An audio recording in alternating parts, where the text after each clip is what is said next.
US Capitol is still reeling from this attack. A car careering into two police officers before smashing into the barricade. A man then jumped out brandishing a knife before he was shot. He's since died from his injuries and has now been named as 25-year-old Noah Green from Indiana.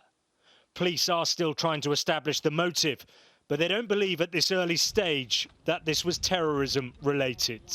The investigation is ongoing. From what we can see from video at this time, I do not see the suspect wrestling with a U.S. Capitol Police officer, but when he exited the vehicle, the knife was clearly in his hand, and he did start to run toward the officers. This entrance is one of several accessing the U.S. Capitol complex, and it's primarily used by senators and their staff, although Congress is currently in recess. Get inside! Get inside! Staff and journalists who were inside at the time were warned to stay away from windows and seek cover. Security is still very tight here at the Capitol buildings, the centre of the United States government. Now, investigators are still carrying out their forensic work, trying to understand exactly what happened. But what is already clear is that after the events of January the 6th, this has been another traumatic day for the police. Both police were taken to hospital, but one of them, who's now been named as William Evans, died from his injuries. I ask you to please keep the United States Capitol Police family in your thoughts and prayers at this time.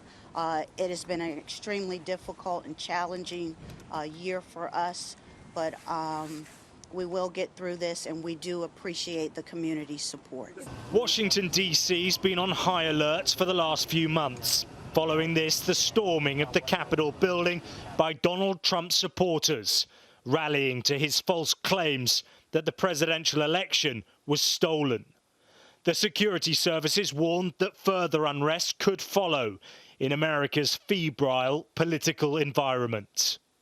People carry out acts of violence. That phenomenon, sadly, does not seem to be going away anytime soon. There are some complex reasons for that, the pandemic being one of them. But sadly, most experts, including our own government's recent intelligence assessment that was released about 2 weeks ago, suggests that we should continue to expect to see actors, usually alone or in small groups, conducting acts of violence like this.